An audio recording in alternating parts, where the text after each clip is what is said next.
Je vous salue au nom du Seigneur. Je vous salue au nom du Seigneur. Que Dieu nous bénisse. Soyez les bienvenus à l'école des disciples en Christ. Nous sommes dans la logique et nous sommes dans la suite pratique de notre étude. Nous sommes en train de parler d'un thème fondamental, un thème important.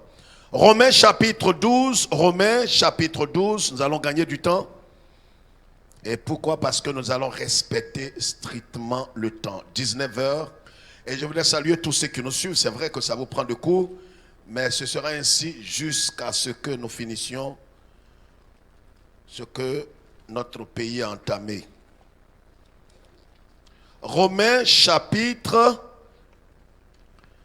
12. Nous lisons la parole de Dieu. Ceux qui sont destinés à la vie éternelle feront tout pour être là. Notez ça.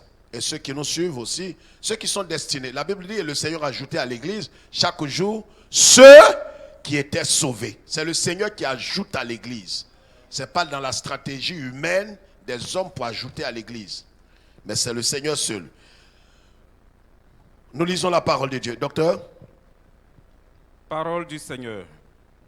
Je vous exhorte donc, frères. Écoutez très bien ce que ce partage dit. Oui, je vous exhorte donc, frères. Par les compassions de Dieu. Très bien. À offrir vos corps comme un sacrifice vivant, saint, agréable à Dieu, ce qui sera de votre part un culte raisonnable. Très bien. Continue. Ne vous conformez pas au siècle présent. Oui. Mais soyez transformés par le renouvellement de l'intelligence. Pourquoi on ne doit pas se conformer au siècle présent? Écoutez-moi très bien, frère.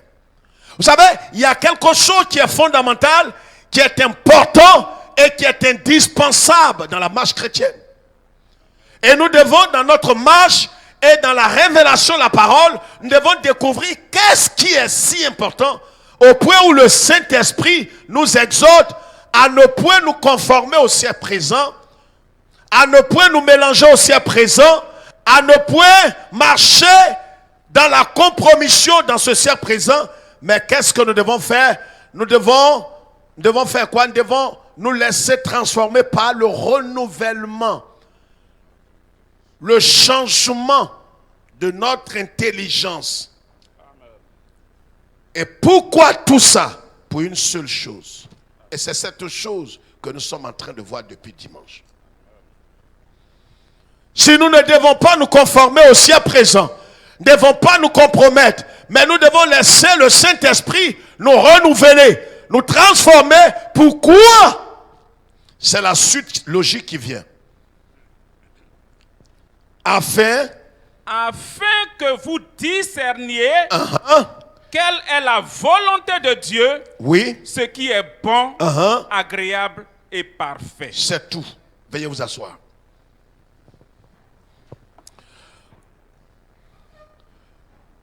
Matthieu chapitre 6, un passage que certains dans la religion ont cité toute leur vie sans comprendre. Matthieu chapitre 6. Je voudrais que vous preniez note, c'est un moment important. Je prie que si quelqu'un est destiné, comme le Seigneur lui dit, qu'il soit avec nous, ou qu'il comprenne ces paroles-là pour sa vie. Matthieu chapitre 6, nous lisons à partir du verset 7 pour comprendre. Il dit en priant, ne multipliez pas les vaines paroles comme les païens qui s'imaginent qu'à force de paroles, ils seront exaucés. Ne leur ressemblez pas qu'à votre Père céleste.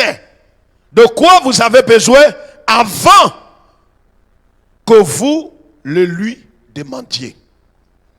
Voici comment vous devez prier. Notre Père qui est aux cieux.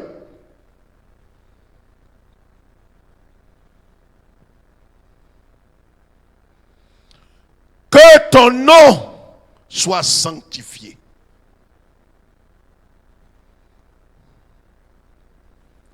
Et quand ton nom sera sanctifié, lève la tête, ça c'est des choses que tu as récitées toute ta vie. Alors que ton règne vienne. Et je vais souligner ce point important ce soir. Vous savez, on peut citer ces choses pendant des décennies sans que cela ne s'accomplisse. Le Seigneur Jésus dit, quand vous priez, ne multipliez pas les paroles comme les païens.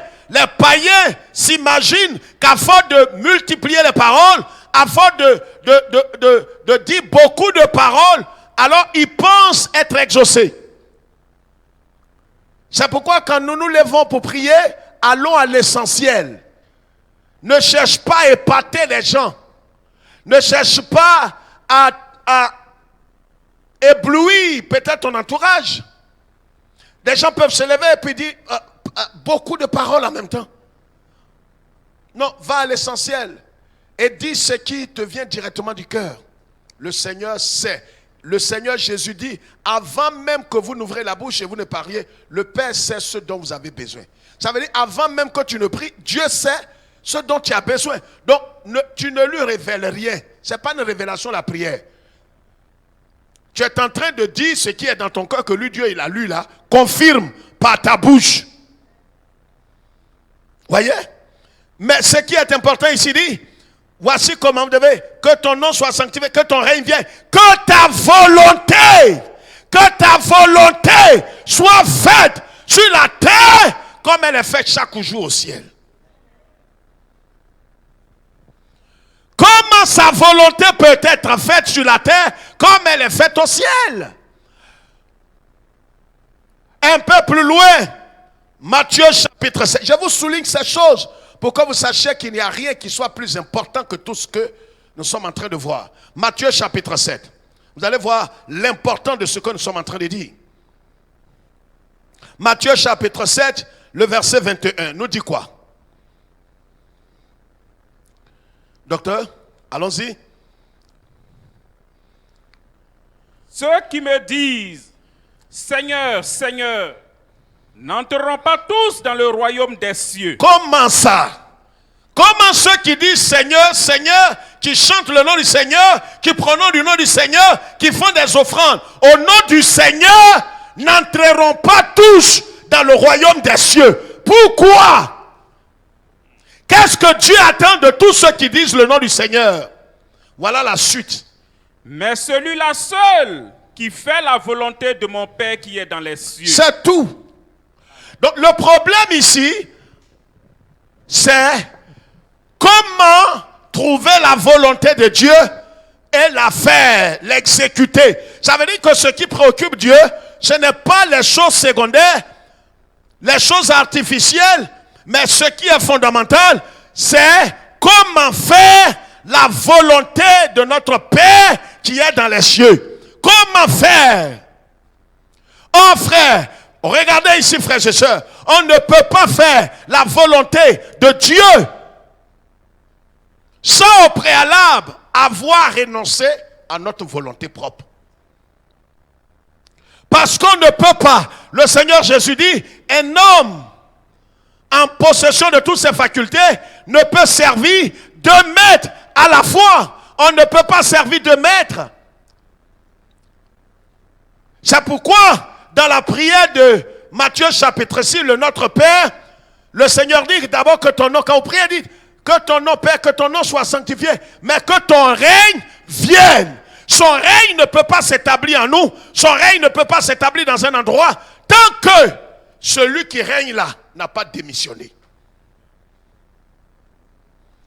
Tant que celui qui règne, vous savez que depuis le péché d'Adam, il y a eu un coup d'état dans l'homme. L'homme, au commencement, était esprit, âme et corps. Quand l'homme a péché, il y a eu un renversement de l'ordre.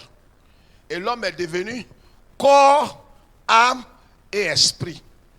Au commencement, l'homme n'était pas corps, âme et esprit.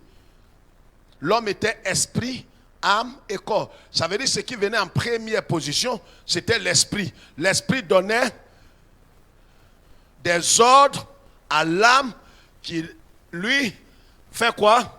L'âme, à son tour, fait quoi? Donne des ordres au corps. Mais désormais, depuis le péché, c'est la chair, le corps qui commande l'âme qui L'âme qui commande l'esprit. Or, Dieu, on l'adore en esprit. Ça veut dire que là où Dieu vient siéger, là, c'est ce qui est devenu dernier. Est-ce que quelqu'un comprend? Et quand on parle de conversion, de nouvelle naissance, c'est qu'il y a eu une première naissance. Dans la première naissance, l'homme était esprit, âme et corps. De façon initiale, originelle, dans l'innocence, dans le jardin d'Éden.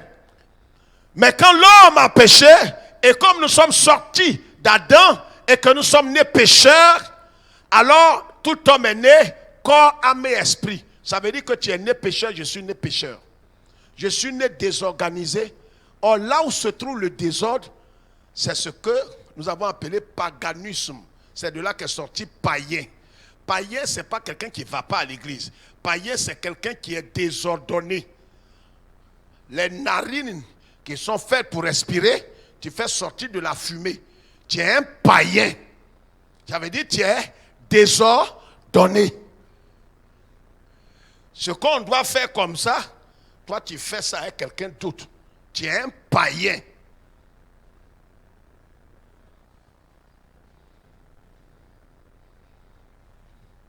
Tu es garçon, tu dois marcher comme un garçon. Tu marches comme ça, comme femme. Tu es un païen. Tes fesses là, tu bombes ça pourquoi? Tu n'es pas loin d'être un DP.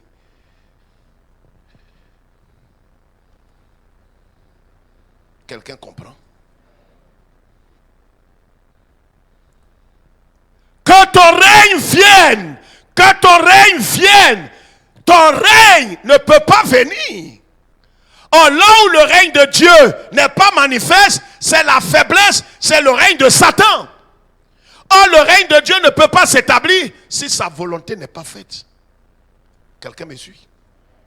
Si nous voulons que son règne vienne, il faut que d'abord, c'est pourquoi regardez quand le président de la République doit aller dans un endroit, il y a ceux d'abord qui le précèdent, qui vont avant lui, qui préparent l'endroit, qui sécurisent l'endroit, et c'est fondamental. Tant que ce n'est pas sécurisé, alors il n'ira pas dans ce lieu. Que ton règne vienne et que ta volonté soit faite. Voyez, dans tous ces passages que nous avons lus, ce que Dieu recherche, c'est que sa volonté soit manifeste, sa volonté soit établie. Et les gens de Matthieu 7 que nous avons lus, il dit, c'est le Seigneur Jésus qui parle, il dit, au dernier jour, des gens diront, n'avons-nous pas fait des miracles en ton nom? N'avons-nous pas prophétisé? N'avons-nous pas chassé des démons? Il leur dira, je ne vous ai jamais connus, vous qui pratiquez l'iniquité. Et il dit, ce n'est pas aussi ceux qui disent Seigneur, Seigneur, qui hériteront tous le royaume des cieux, seulement ceux qui font la volonté de son Père. En vérité, quelle est cette volonté? Quelle est cette volonté? Et si nous l'avons trouvée, comment faire cette volonté? C'est pourquoi le thème ce soir, c'est la volonté de Dieu par la croix. La volonté de Dieu, la chose la plus précieuse que Dieu attend de nous, que le Seigneur veut, que nous entrions dedans. Sans cette volonté, aucun homme n'héritera le royaume des cieux. Aucun homme n'entrera dans le royaume des cieux. Ne connaîtra la vie éternelle. Aucun homme. Parce que tout tourne autour. Et c'est pourquoi l'apôtre Paul, par le Saint-Esprit, dit quoi? Ne vous conformez pas au siècle présent, mais soyez transformés par le renouvellement de l'intelligence, afin que vous discerniez quel est, dans tout ce que vous allez voir, dans tout ce que vous allez expérimenter, vous devez discerner. Ça veut dire dans tout ce que nous sommes en train de faire, ce qui est fondamental, ce qui est précieux, ce qui est important, c'est de connaître dans ce que je suis en train de faire, pas ce qui me plaît, pas ce qui m'honore, pas ce qui m'élève, pas ce qui me glorifie, mais quelle est la volonté de Dieu dans ce que je suis en train de vivre. C'est pas ce qui m'encense, c'est pas ce qui m'élève, pas ce qui me fortifie, mais qu'est-ce qui fait la volonté du Seigneur? Parce que c'est sa volonté qui est la chose la plus importante dans la marche. Ça veut dire que je peux tout posséder. Mais si je ne suis pas dans sa volonté, je suis l'homme le plus misérable. Si je dois me marier à A et que je suis allé me marier à B parce que je n'ai pas voulu attendre le temps de Dieu pour me marier à A, je ne suis pas dans la volonté de Dieu. Et ce que j'ai entrepris va se retourner contre moi. Ça veut dire ce que j'appelle miracle n'est pas un miracle, c'est une malédiction maquillée qui va se retourner contre moi. C'est pourquoi la volonté de Dieu vaut mieux que ce que tu appelles le bonheur. Donc en vérité, un homme qui a toutes ses facultés ne cherche pas son bonheur, mais cherche pas son épanouissement, ne cherche rien d'autre que la volonté du Seigneur. Cette volonté-là ne peut pas être manifestée dans notre vie si nous n'acceptons pas le principe de Dieu pour trouver la volonté de Dieu. La volonté de Dieu, la volonté parfaite de Dieu, se résume en une seule chose. Romains chapitre 8, verset 29 que nous connaissons. Afin que nous ressemblions à son Fils bien-aimé. Ça veut dire la volonté de Dieu par-dessus tout. Ce que Dieu recherche, ce que Dieu attend de nous, c'est que nous ressemblions à son Fils bien-aimé, que le Saint-Esprit, nous nous exposons au Saint-Esprit pour que le Saint-Esprit puisse imprimer le caractère de Jésus dans notre cœur. C'est ça que Dieu veut. Parce que Dieu, la finalité de sa volonté est que nous ressemblions à son Fils. Or, pour ressembler à son Fils, pour que nous soyons parfaitement dans sa volonté, il faut que nous marchions selon le principe. Le principe passe par quoi? Luc chapitre 9, verset 23 à 24. Lisons très vite. Allons vite, pasteur.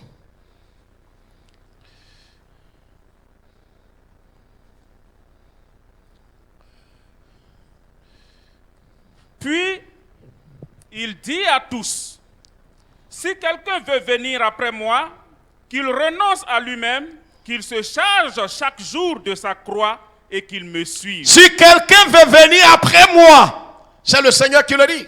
Voyez, nous sommes en train de parler de comment découvrir la chose la plus précieuse pour Dieu. Ce n'est pas notre confort, messieurs. Voyez, quand on est en train de se perdre et qu'on a l'esprit obscurci, l'âme, vous savez, laissez-moi vous dire quelque chose. Levez la tête. Levez la tête, madame. Vous savez, cette Bible-là,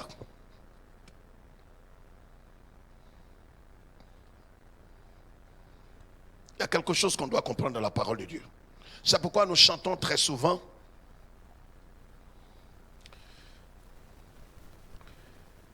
que ta parole est une lampe à mes pieds, une lumière sur mon sentier. Le péché que Dieu est de plus au monde, tellement le péché est grave, c'est plus grave que le poison, c'est plus grave que le cancer. Le péché est plus grave, le péché a plus de gravité que toute autre chose sur la terre et dans le ciel. Tellement le péché est grave. Si vous ne voyez pas la gravité du péché, regardez comment Jésus a été défiguré à la croix. Car le salaire du péché, c'est la mort. Et Jésus, notre substitut légal, a porté sur son corps nos péchés. Le châtiment qui nous donne la paix et qui nous donne le salut est tombé sur Jésus. Donc regardez comment Dieu frappe le péché. Donc le péché n'est pas quelque chose avec laquelle on doit jouer. Le péché est trop grave. C'est pourquoi Dieu qui est amour, qui est compatissant, il crée un feu qui ne se teint pas, où il va déposer le méchant, le pécheur, qui ne veut pas se repentir. Il n'envoie pas les gens en enfer parce qu'ils sont pécheurs. Il les envoie en enfer parce que malgré leur état de péché, ils ont refusé de saisir sa main. Ils ont refusé de prendre la solution. Dieu n'envoie pas les gens en enfer et ne tue pas les gens parce qu'ils sont pécheurs. Demandez aux enseignants qui sont là. On ne fera pas un enfant parce qu'il fait des fautes. Et d'ailleurs, on ne frappe même plus. Ou bien, Joseph, on ne frappe plus. Il y a 40 ans, on te frappe. Aujourd'hui, même quand tu frappes un enfant, il te dit, j'appelle mon papa. C'est cette école-là qui est là aujourd'hui.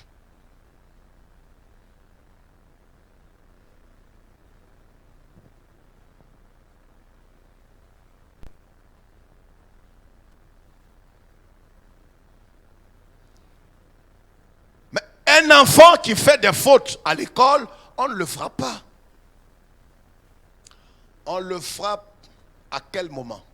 Lorsqu'il refuse de faire quoi? De s'identifier à la correction que le maître ou le professeur lui a donnée. Il fait une faute. On te dit ce n'est pas comme ça. Reprends. Souvent, je ne sais pas si cela existe encore, les enseignants. Hein? Je parle sous votre coupole. Mais qu'est-ce qui se passe? Avant, on faisait les dictées de contrôle et puis après on fait la correction. On écrit avec le bic vert. Hein? Frédéric, ça continue, non? On écrit avec le bic vert la correction. Maintenant, dans la correction, souvent même les maîtres, comme on les appelait à l'époque, ils corrigent la correction. Je ne sais pas si ça se fait encore. Et dans la correction là, je vous ai dit, je prends des choses de la vie, terre à terre. Francine, tu as connu ça? Correction là, souvent on fait 4-5 fautes dedans.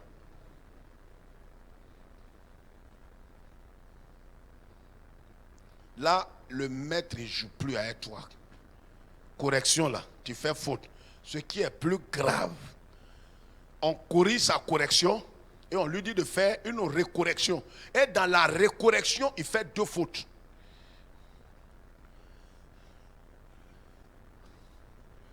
Oui.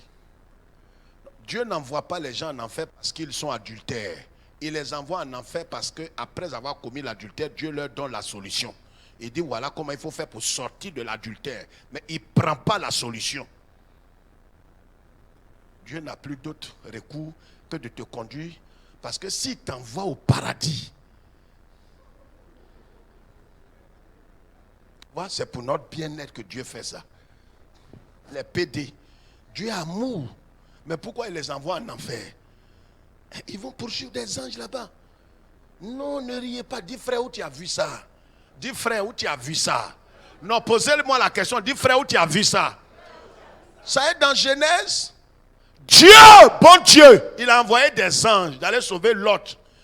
Quand ils sont arrivés, les anges là, ils ne viennent pas avec des ailes comme vous imaginez. Ils viennent comme des êtres humains. Ils s'identifient à l'homme. Vous voyez, Dieu, quand il est venu sur la terre, il est venu comme un homme, en la personne de Jésus. Les anges, quand ils viennent comme des êtres humains. Ils parlent, ils mangent. Quand les gens de Sodome, ils ont vu joli garçon, teint ciré, ils ont dit ils vont les connaître. Ils ont dit à Lot, c'est Lot non? Ils ont dit à Lot, tu vois? Oh Lot, ceux-là, ils doivent être très bien. Il faut les envoyer, on va les connaître. Lot dit non, je vous demande pardon, c'est mes étrangers. C'est-à-dire Dieu même il est en haut. Il ne sait pas que les gens ont dépassé leurs limites. Maintenant c'est Dieu, ses envoyés ils veulent connaître maintenant. Vous voyez l'homme, PD. Si Dieu se trompe pour envoyer ceux-là au paradis, et lui-même il peut déménager et nous laisser au paradis là. Ils vont nous poursuivre nous tous.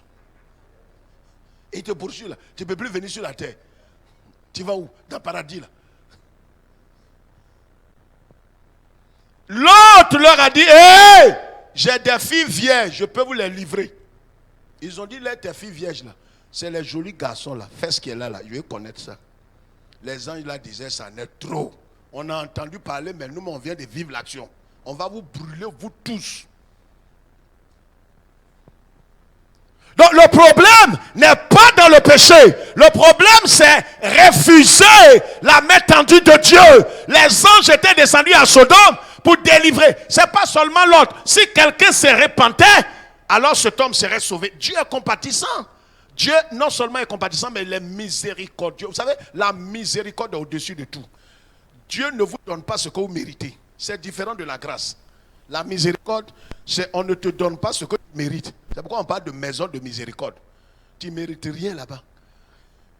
Ce que tu mérites là, c'est pas ce qu'on te donne. La grâce, c'est un peu différent. Dans la miséricorde, Dieu ne nous donne pas ce qu'on mérite. Là, on mérite. Mais dans la grâce, il nous donne ce qu'on ne mérite pas. Est-ce que vous voyez la différence? Dans la miséricorde, on mérite.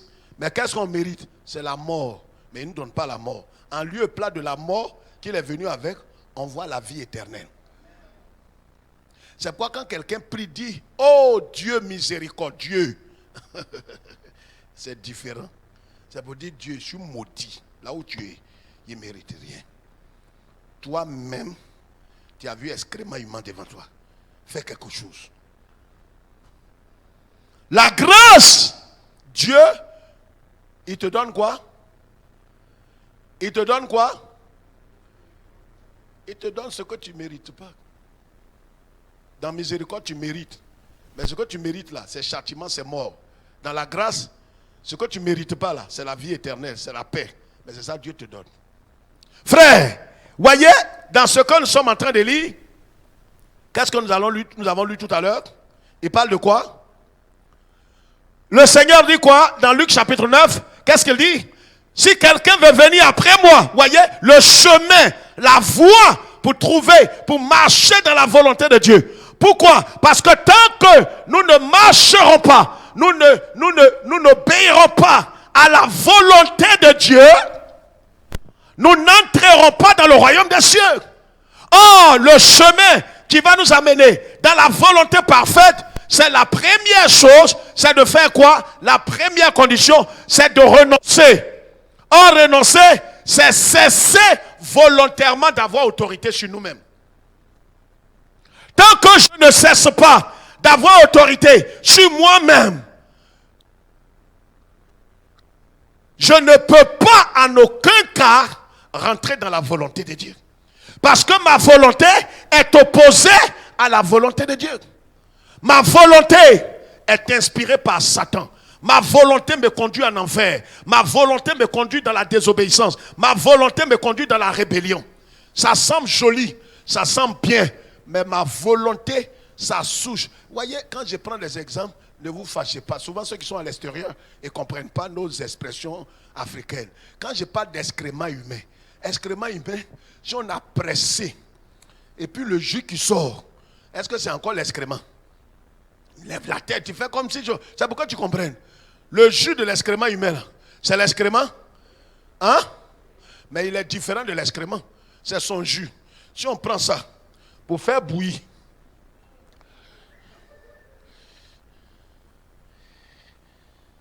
tu vois un gâteau bien fait avec la crème. On mange ou bien on ne mange pas? On mange ou bien on ne mange pas? Tu me regardes, je pose une question, tu me regardes. On mange, quels sont ceux qui mangent? Par la pure grâce de Dieu, dans l'humilité. Quels sont ceux qui disent devant Dieu, je ne vais pas manger? Tu es où alors? J'ai dit, on prend le jus d'excrément humain pour faire gâteau. Tu manges ou tu ne manges pas? Mais c'est de ça on parle. Tu me regardes, gourmand. Même si on est dans le confinement, qu'il n'y a pas à manger, on ne mange pas. Je peux manger excrément d'agouti. Mais pour l'homme là, excrément d'agouti, mais on mange ça. Nos parents prennent ça pour faire sauce. Ta volonté à la souche, elle est infectée par Satan. C'est pourquoi la Bible dit, telle voie peut paraître droite, mais son issue, c'est la mort. Donc ta volonté qui paraît droite, tu penses. C'est pourquoi, vous voyez, tout raisonnement humain te conduira loin de Dieu. Si tu veux faire les choses selon la chair, selon la volonté, la nature adamique, tu vas t'éloigner de Dieu. Tu seras loin de Dieu. C'est pourquoi ta volonté a été empoisonnée. Ta volonté est infectée. C'est pourquoi ta volonté et ma volonté sont opposées à la volonté du Seigneur. C'est pourquoi dans le Notre Père, il dit quand on priait, que ton nom soit sanctifié, que ta volonté soit faite dans ma vie comme elle est faite au ciel. Au ciel, la volonté de Dieu n'est pas discutée. Mais ici sur la terre, si nous voulons faire la volonté de Dieu par la vertu du Saint-Esprit, le Saint-Esprit lui-même ne nous contraint pas. Je vous ai dit que le péché nous éloigne de la Bible. Écoutez très bien cette expression. Quand vous commencez à vivre librement et volontairement dans le péché, vous n'avez plus faim et soif de la parole de Dieu. Écoutez-moi très bien ce soir. Vous allez voir que certains d'entre nous ne lisent plus la parole de Dieu. Or, la vie sort de la parole de Dieu. Le ministère que tu exerces sort de la parole de Dieu. La vie, la force, la nature divine sort de la parole de Dieu. C'est pourquoi Dieu dit, au commencement était la parole. Et dans la parole se trouve la vie. Et cette vie est la lumière des hommes. C'est pourquoi à tous ceux qui l'ont reçue, à tous ceux qui croient en elle, la parole de Dieu leur donne le pouvoir, la capacité, l'autorisation de devenir enfant de Dieu. Donc tout est dans la parole. Mais vous voyez qu'un homme commence à demeurer volontairement dans le péché, tu n'as plus faim et soif de la parole de Dieu. Les études bibliques, tu vois ça de façon facultative. Oh, si je ne viens pas les mardis pour écouter la parole de Dieu, ça ne veut pas dire que j'ai un problème.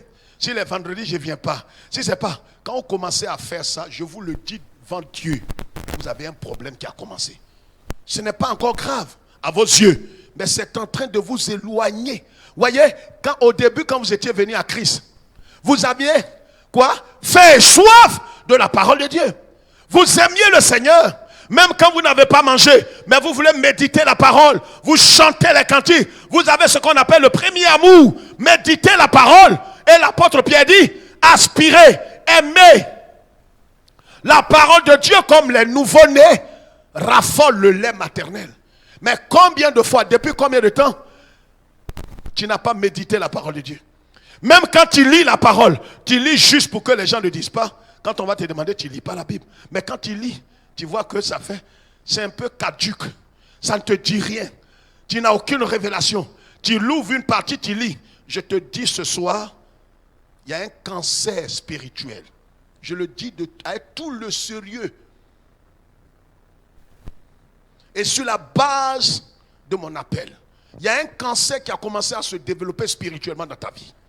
Vous savez, la Bible, la parole de Dieu, nous éloigne du péché. Quand vous commencez à méditer la parole, c'est l'un des signes que tu es encore vivant et que tu as une foi vivante. Mais quand tu commences et que tu demeures dans la volonté de Dieu, c'est l'un des signes que quelqu'un est dans la volonté parfaite de Dieu. Tu as fait soif de la parole de Dieu. Tu médites la parole et tu trouves en elle la lumière pour ton âme. Vous savez, quelqu'un peut être converti. Mais laissez-moi vous dire une chose. Quand tu commences à vivre dans le péché, à demeurer dans le péché, ton âme, qui est la personnalité véritable d'un homme, commence à s'obscurcir. Tu commences à ne plus avoir en estime les choses divines.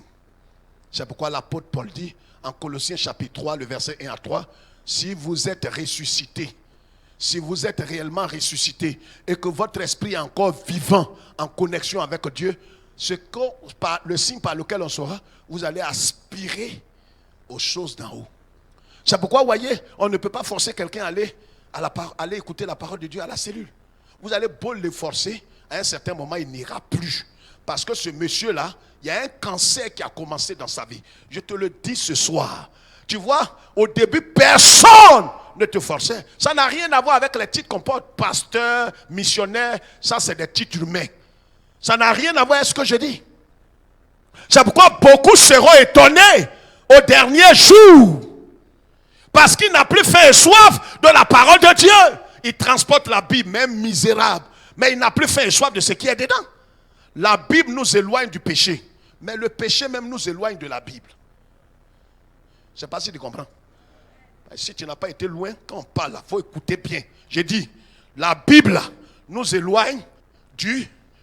Parle bien. Nous éloigne du... Et le péché nous éloigne. Les deux nous éloignent quelque chose. Quand tu es en train de méditer la parole de Dieu et tu crois en elle, il y a une crainte divine qui va s'emparer de ton cœur.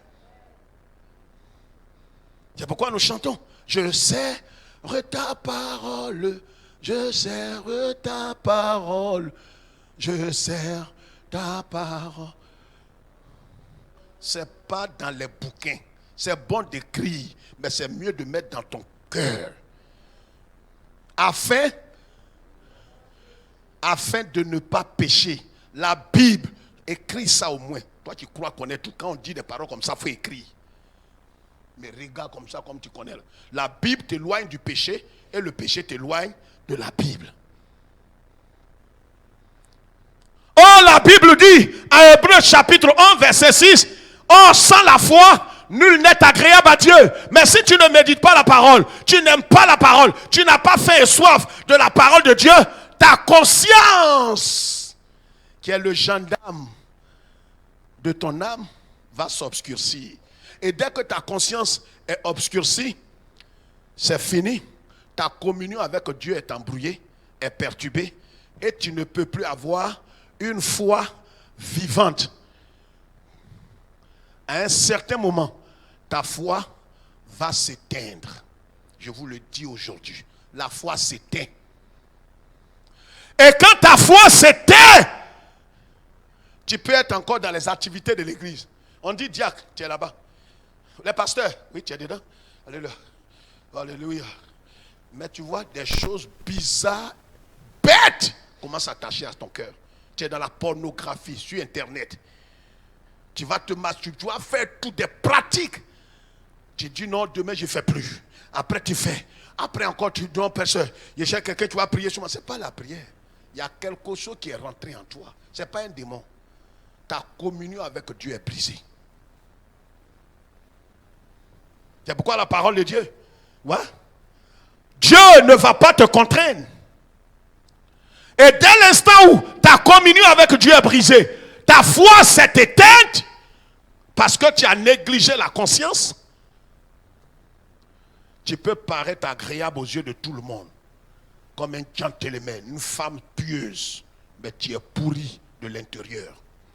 Tu es un tombeau blanchi. Tu peux chanter, danser, prêcher comme je le fais, mais tu sais que tu n'es plus en communion avec Dieu. C'est pourquoi je vous en supplie. Je vous en supplie. Je sais de quoi je parle. Quand le Seigneur dit, si quelqu'un veut venir après moi, qu'il renonce à lui-même, frère, c'est une obligation. Mais vous savez, il y a des gens parmi nous, malgré leur titre qu'on leur a donné, qui refusent ce préalable obligatoire. Renoncer. Quand tu as renoncé à toi, tu as renoncé à quoi? Tu as renoncé à l'honneur. C'est pourquoi quelqu'un peut te traiter de bête, d'inintelligent, peut ne pas te saluer, peut te frustrer. Tu ne regardes pas la frustration. Tes yeux ne sont pas sur la frustration, mais sur Jésus, qui a été à la croix, qui a souffert plus que toi. Et toi, tu veux être son disciple. C'est pourquoi on parle les mardis de l'école des disciples de Christ. Si tu veux marcher dans ses pas, il faut que le préalable soit fait. Oh, tu ne peux pas connaître sa volonté et devenir comme lui, ressembler à Christ, si le préalable n'est pas établi. Si je ne cherche pas à renoncer à moi-même, ce n'est pas à renoncer d'abord à quelque chose. C'est toi qui es le sorcier de ta vie. Le gougnon, le franc-maçon de ta vie, là, c'est toi-même. C'est pourquoi quand on voit un chrétien accuser quelqu'un, c'est un misérable. Il est le plus malheureux parmi nous. Si tu dois accuser quelqu'un, accuse-toi toi-même. Tu es la cause de tous tes malheurs. Ce ne sont pas les sorciers. C'est pourquoi le Seigneur dit, si tu veux me suivre dans mes pas, c'est toi qui es la cause de tes problèmes. Dépose-toi toi-même. Renonce à toi. Or, toi, tu es composé de quoi? Tu es composé de quoi? Quand on parle d'un homme, quand on dit Kwame Félix, ce n'est pas le corps qui est là. C'est mon âme qui fait ma personnalité. Or, dans mon âme, se trouvent trois entités.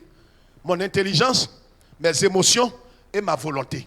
C'est les trois là qui constituent ma personne invisible.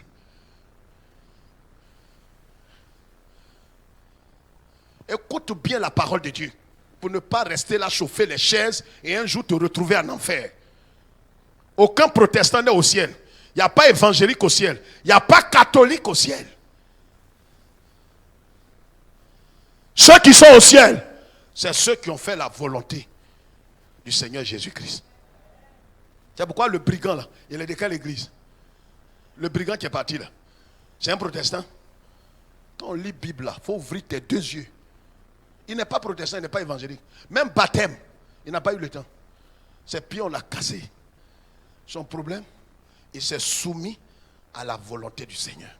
Il a dit, Seigneur, quand tu vas venir dans ton règne, il faut te souvenir de moi.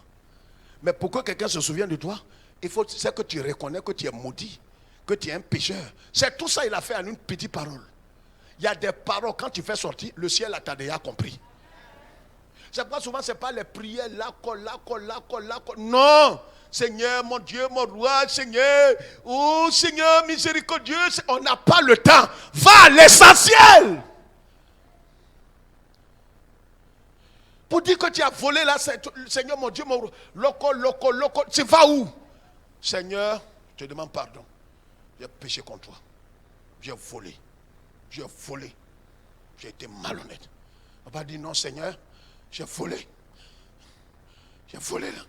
Si j'ai volé, j'avais trop fait.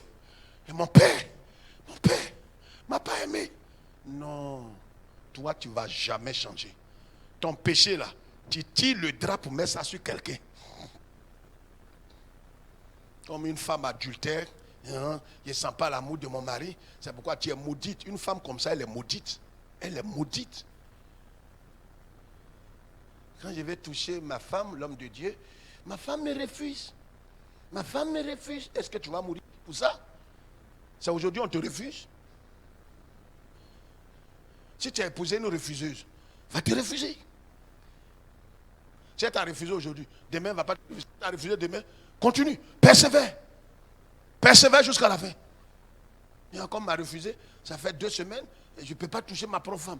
C'est ça, j'ai dit, ah Seigneur, conduis-moi dans ta volonté, menteur. Sa volonté est que quand on te refuse, tu es saint, tu restes pieux. Ta femme n'a pas compris, mais toi tu as compris.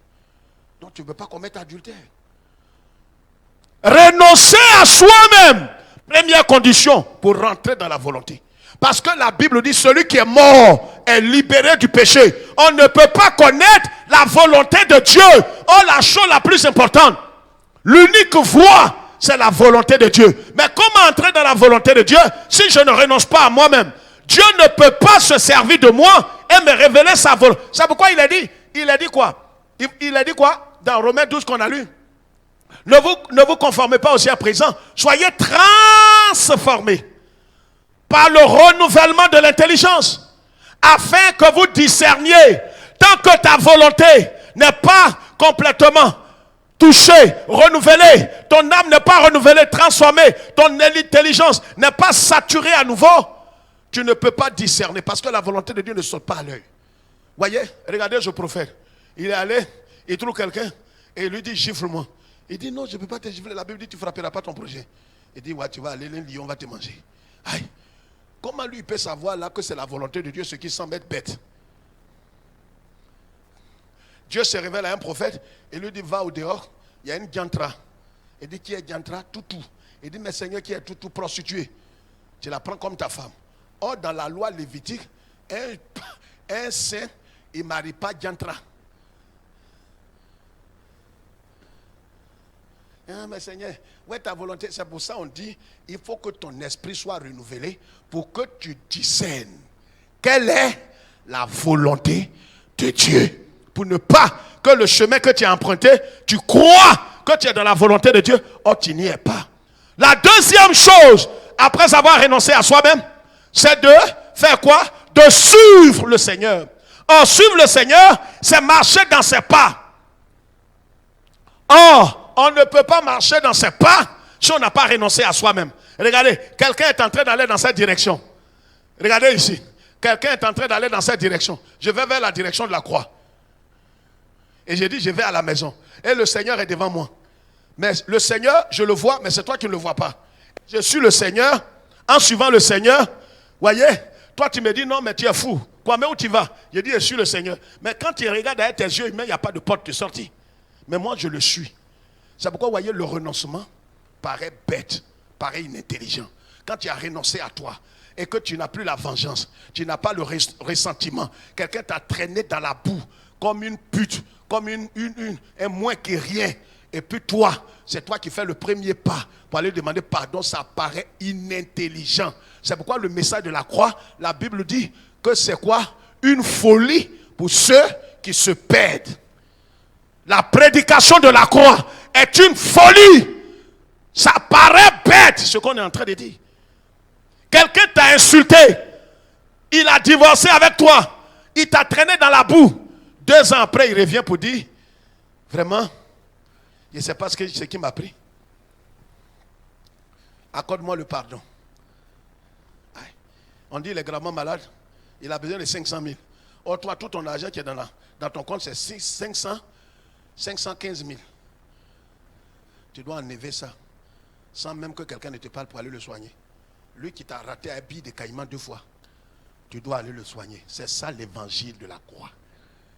Jésus, quand il partait payer le prix, on ne l'aimait pas, on le maudissait. On ne voulait pas de lui, on l'a craché sur le pouet. Bâtard, tu es un faux type. Il payait le prix pour nous. Mais on ne l'aimait pas. On ne l'aimait pas. Aujourd'hui, nous on attend qu'on nous aime avant d'aimer. Non, n'attends pas qu'on t'aime. N'attends pas que tu aies raison. Tu as raison. Celui-là a tort. Fais le pas.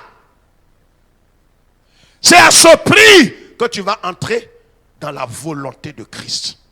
C'est par la croix, en acceptant de mourir à toi-même. Permets que la mort agisse dans ta vie pour que la vie puisse rejaillir de toi. Il est 19h00. Prions le Seigneur.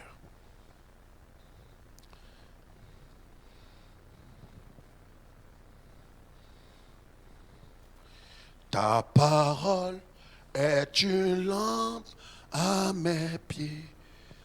Oui, une lumière. Ceux qui connaissent, on chante ensemble. Une lumière. On se lève.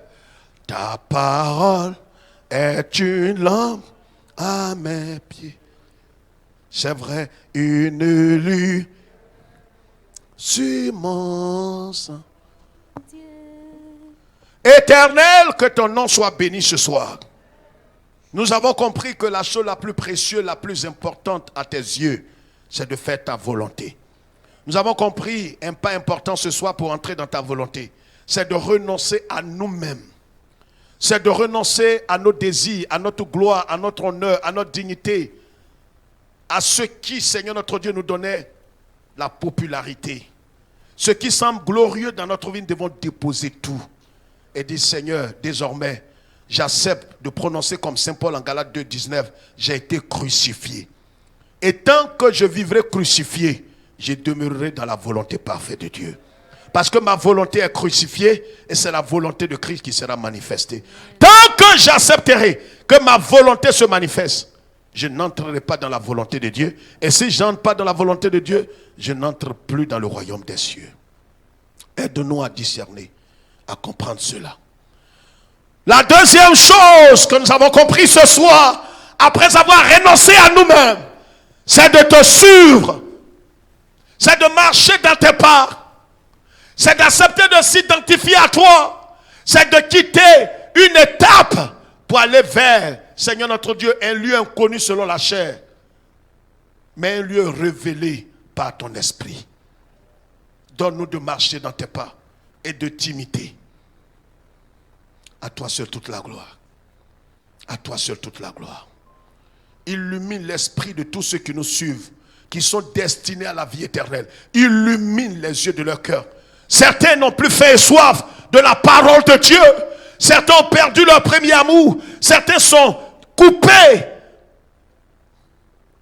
dans leur communion avec Dieu. Parce que le péché les a éloignés de la parole et de la faim de la parole de Dieu. De l'amour de la parole et de la vérité de l'évangile. Donne-nous ce soir de retourner dans la faim et soif de l'évangile. Nos cœurs brûlaient à nous à l'époque, quand on entendait le message de l'évangile. Ramène-nous sur le chemin étroit, Seigneur. que nous acceptions de perdre, car il n'y a pas de vie sans perte. C'est quand nous acceptons de mourir à nous-mêmes que nous retrouvons la vie éternelle. Que la mort agisse en nous, afin que la vie puisse réjaillir de nous. À toi toute la gloire.